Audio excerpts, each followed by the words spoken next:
믿음이 연약한 자를 너희가 받되 그의 의견을 비판하지 말라.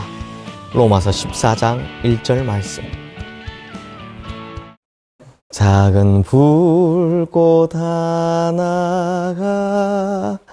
큰 불을 일으키어 곧 주위 사람들 그 불에 몸 녹이듯이. 네, 여기까지만 할게요. 그 뒤에 가서는 주님의 사랑 이같이 한번 경험하면 그의 사랑 모두에게 전하고 싶으리.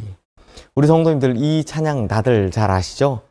오래된 찬양이지만 예전에 워낙 많이 불렀던 찬양이라 우리 성도님들께서 다들 아실 거라 생각이 됩니다. 이 찬양에서는 이 작은 불꽃이라는 것이 바로 주님의 사랑을 비유하는 거죠. 그래서 작은 불꽃이 큰 불꽃이 된다라는 말은 주님의 사랑이 전파되는 것을 비유합니다. 이렇게 보면 작은 불꽃 하나가 큰 불을 일으킨다라는 말이 참 좋은 말입니다. 그런데 이 작은 불꽃이라는 것을 다른 것에 의미를 두면 그때는 이 의미가 완전히 달라집니다. 특히 교회나 공동체 안에서 문제를 잘 일으키는 말이라고 치면 이때부터 완전히 다른 의미가 되는 거죠. 이런 의미에서 보면 작은 불꽃이 큰 살림을 다 태워버리듯이 이 공동체를 다 태워 없애버리는 문제의 불꽃이 될 수도 있다는 겁니다. 특히 말 중에서도 어떤 말이요? 비난하거나 비판하는 말이 그렇다라는 겁니다. 그래서 우리 주님께서는 우리에게 서로 비판하지 말라라고 말씀을 하십니다. 그런데 문제는 우리가 끊임없이 서로를 비판하며 산다, 비난하며 산다라는 것이 문제입니다. 이상하게도 칭찬하는 것을 하기는 하는데 그건 짧게 하고요. 남을 비난하고 비판하는 일은 정말 재밌어 합니다. 다른 일을 칭찬하면 괜히 자기하고 비교하는 것 같아서 일종의 열등감이나 시기심 같은 것이 생기는데, 다른 일을 욕하면 이상하게도 그 이야기는 몇 시간을 해도 재미가 있습니다. 성도님들, 교회 안에서도요, 이런 비난하는 말로 인해서 생긴 문제들이 심각합니다. 사람들에게, 그러니까 이제 일반적인 우리 밖에 있는 사람들에게 교회라고 하면 어떤 이미지가 떠오릅니까? 라고 물었더니 반드시 나오는 대답 중에 하나가 뭐냐? 교회는 싸우는 곳이다 라는 겁니다. 제가 직접 들었던 내용 중에 제일 충격적인 것은 교회 다니는 사람들이 말하는 걸 보면 말 예쁘게 하는 걸 잘 못 봤다라고 하는 겁니다. 하여튼 말이 거치거나 아니면 정말 못되게 말 잘하는 사람들을 보면 교회 다니는 사람이다 라고 하더라고요. 그러면서 저한테 이 이야기를 하신 그분이 내린 진단이 뭔지 아십니까? 교회는 맨날 싸우니까 저런다고. 그 외에도 제가 본 목사님들, 장로님들 중에는요, 앞에서는 안 그런 척 하지만 뒤에서는 정말 욕을 입에 달고 다니는 사람들이 꽤나 많았습니다. 그런데 요즘은 이 국가 공권력인 경찰에서도 교회라고 하면 가장 많은 고소가 일어나고 가장 많은 고소 고발전이 일어나는 것으로 인식을 하고 있더라는 겁니다. 그래서인지 요즘은요, 교인들도 교인을 무서워합니다. 제가 성도님들을 신방하거나 상담하다 보면 꼭 이런 말씀을 하실 때가 있죠. 목사님, 다른 분은 좀 모르게 해주세요. 이게 어려운 일을 당할 때야 좀 이해가 되지만 반대로 좋은 일에도요, 또 잘한 일에도요, 이런 말씀을 심심찮게 하십니다. 왜 그럴까요? 아무리 잘해도 주변에서 워낙 비난들부터 하시니까 그런 이야기 듣고 싶지 않아서 피해버리는 겁니다. 그런데 성도님들, 여기서 우리가 꼭 기억해야 할 것이 있습니다. 우리는 무심코 다른 사람들을 비판하고 비난하지만 하나님께서는요, 자신이 비판한 것으로 자신이 심판을 받을 것이다 라고 말씀을 하십니다. 마태복음 7장 1절에서 2절 말씀에 보면 비판을 받지 아니하려거든 비판하지 말라. 너희의 비판하는 그 비판으로 너희가 비판을 받을 것이요 너희의 헤아리는 그 헤아림으로 너희가 헤아림을 받을 것이니라 라고 말씀합니다.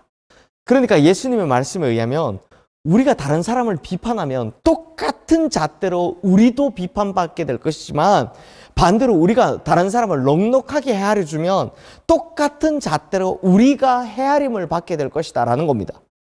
그러니 우리가 비판을 해서 주님으로부터 비판을 받아야 되겠습니까? 아니면 우리가 다른 일을 헤아려 줘서 주님으로부터 헤아림을 받아야 하겠습니까? 성도님들, 40여 년간 한 교회에서 은혜롭게 목회를 하신 어떤 원로 목사님 한 분이 계셨습니다. 그러다 보니 이분은 항상 후배 목사님들의 존경을 받아왔는데요. 한 번은 후배 목사님들이 이 원로 목사님을 찾아가서 40년 동안이나, 그러니까 뭐 한 30살에 목회 시작해서 70세에 은퇴하신 거죠. 그 긴 시간 동안 한 교회에서 그 교회를 은혜롭게 이끌어 오신 그 비결에 대해서 물어봤다라고 합니다. 그러자 이분이 까만색 노트 한 권을 꺼내 오셨습니다. 이 노트를 앞에 툭 던지셨는데요. 보니까 이 노트의 표지에 뭐라고 써 있냐? 교인 불평록이라고 써 있더랍니다. 사정이 이러했다고 합니다. 교인들이 이따금씩 목사님을 찾아와서 다른 교인들에 대해서 불평을 하죠. 그러면 다른 교인들에서 불평을 하면 잠시만 기다리세요 라고 하고선 이 노트를 펼치고 나서 그 불평하신 내용들을 꼼꼼히 다 받아 적기 시작했다고 합니다.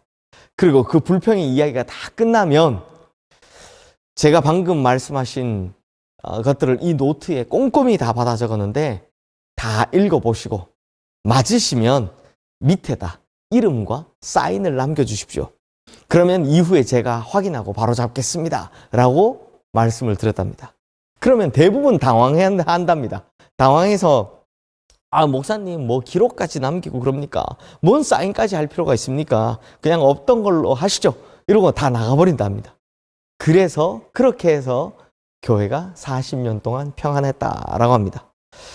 성도님들, 마찬가지로 우리가 누군가를 비판하고 비난한 내용들, 이게 고스란히 다 기록되어 있다고 쳐봅시다. 그것도 내 이름으로요. 자기 이름으로요.